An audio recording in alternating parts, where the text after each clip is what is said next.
अब पहला जो है इस तरह का इन्फिनिटिव, इसको देखिए। इन्फिनिटिव में क्या आता है, 2 + V1, वर्ब का पहला रूप, वर्ब का पहला रूप, इसलिए लिखे हैं V1। जैसे मान लीजिए टू गो या इस तरह का कुछ लगा रहेगा। जैसे इन्फिनिटिव क्या होता है इस तरह, और जिसमें टू नहीं लगा रहे वो बेयर इन्फिनिटिव होता है, उसको बाद में हम बताएंगे। ये आपको जो है नाउन के तरह भी काम कर सकता है, और एडजेक्टिव के तरह भी काम कर सकता है, और एडवर्ब के तरह भी काम कर सकता है। एडवर्ब की तरह भी काम करता है ये, नाउन भी एडजेक्टिव। जैसे हम लोग एक एग्जाम्पल देखिए तो समझिएगा। जैसे to walk is a good exercise, to walk is a good exercise. फिर हम लोग लिखते हैं इस तरह से, आई लाइक टू वॉक, इस तरह भी लिख सकते हैं। अब हम लोग जैसे he went to Patna, he went to Patna to study, he went to Patna to study या टू रीड, जो भी लिखिए। तो इस तरह से ये जो हुआ। अब जैसे देखिए एक और भी एग्जाम्पल देखिए। जैसे my dream is two by A motorcycle,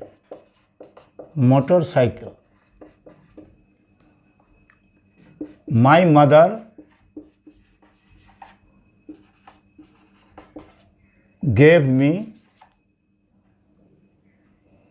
me a cake to eat। मान लीजिए इस तरह का कोई सेंटेंस।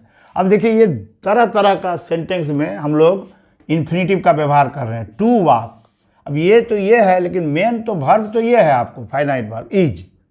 लेकिन यहाँ देखिए टू वॉक, ये सब्जेक्ट का काम कर रहा है, ये सब्जेक्ट का काम कर रहा है तो नाउन है ये। To walk is a good exercise. अब देखिए मैं पसंद करता हूँ टू वॉक, मैं, ये देखिए ऑब्जेक्ट का काम कर रहा है। ये यहाँ पर क्या हुआ, ऑब्जेक्ट के रूप में आ रहा है। जो आई लाइक, क्या लाइक करते हैं, टू वॉक, तो ये ऑब्जेक्ट का काम। ये भी देखिए नाउन के तरह आया।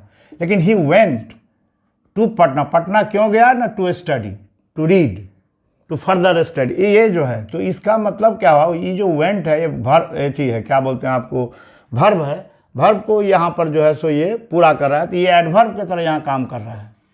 किस तरह काम कर रहा है, एडवर्ब। और यहाँ देखिए my dream is two by A motorcycle, मेरा ड्रीम क्या है, इज टू बाई, क्या बाई करना है, एक मोटरसाइकिल। तो ड्रीम का जो है ये विशेषता बता रहा है, टू बाई।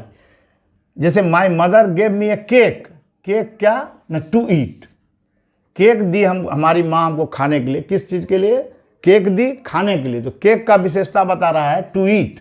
तो ये किस तरह का काम करता है, एडजेक्टिव। ये किस तरह काम किया आपको, एडजेक्टिव का। तो इस तरह से हम लोग इन्फिनिटिव देख रहे हैं। बहुत तरह के नाउन में भी, नाउन का भी काम कर सकता है, एडजेक्टिव का भी, और एडवर्ब का भी काम कर सकता है। तो इन्फिनिटिव का हम लोग इस तरह से काम करते हैं। मेन वर्ब लेकिन दूसरा है, देखिए यहाँ गेव मी। तो इस तरह से ये जो है आपका माने जो है सो नॉन फाइनाइट वर्ब में क्या हुआ, ये जो है इन्फिनिटिव बोलते हैं ये सबको। अब देखिए किसी किसी में आपको जो है इन्फिनिटिव टू का व्यवहार जो है, टू का वर्ब के साथ व्यवहार नहीं होता है पहले। इसको हम लोग बोलते हैं बेयर इन्फिनिटिव, इसको हम लोग बेयर इन्फिनिटिव बोलते हैं। तो बेयर इन्फिनिटिव क्या है, जैसे मान लीजिए आप बोल रहे हैं कि लेट हिम गो, या let him do the work, let him do the work. अब जैसे कि you need not stay, you need not stay here, you need not stay here.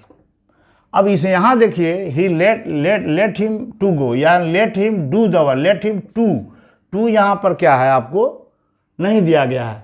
यहाँ पर जो ये इन्फिनिटिव है, लेकिन यहाँ पर let him to do the work होना चाहिए था, लेकिन हम लोग इसको तो ये बेयर हो गया, खाली बेयर बोलते हैं, बेयर।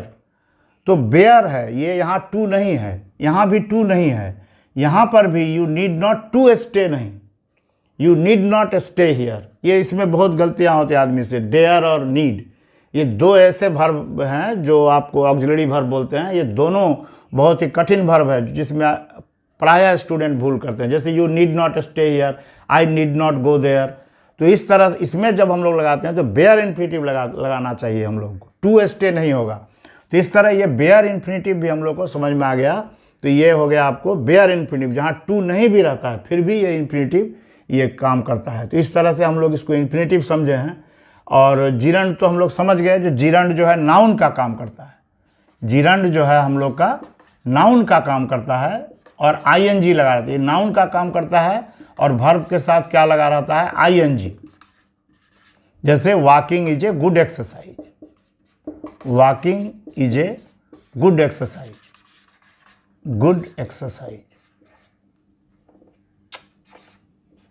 एक्सरसाइज।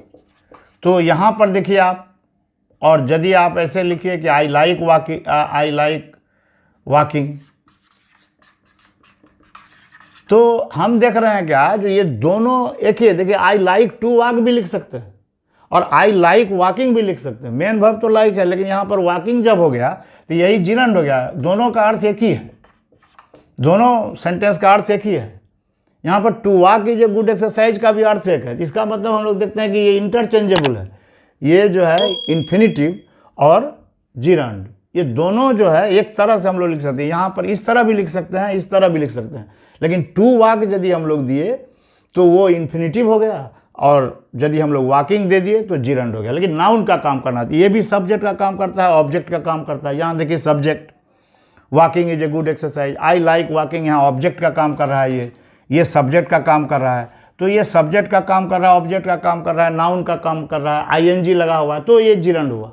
तो इन्फिनिटिव को जीरंड में भी हम लोग बदल सकते हैं। और ये जो है सो एक ही तरह का बने, इसको टू लगा करके हम लोग दोनों ही वाक सही है, दो तरह से हम लोग वाक बना सकते हैं। बहुत ज़रूरी चीज़ है फाइनाइट और नॉन फाइनाइट वर्ब समझना। अब आप जो है विस्तृत रूप से हम लोग पार्टिसिपल को समझेंगे। पार्टिसिपल का जो है व्यवहार, पार्टिसिपल उसमें भी क्या होता है आईएनजी, लेकिन उसका तरह तरह का व्यवहार होता है। तो उसमें हम लोग समझेंगे जो इसमें जो पार्टिसिपल क्या है। और पार्टिसिपल जो है वो आपको जो है एडजेक्टिव का काम करता है, आईएनजी लगा रहता है। आदमी प्रायः भूल कर देते हैं कि ये जीरंड है कि पार्टिसिपल है। पार्टिसिपल का यूज हम लोग नहीं जानेंगे तो कभी भी हम लोग कोई सेंटेंस ज्वाइन नहीं कर सकते हैं। पार्टिसिपल एक बहुत ही महत्वपूर्ण चीज़ है और नॉन फाइनाइट वर्ब में। तो अब हम लोग पार्टिसिपल पर जो है विचार करें।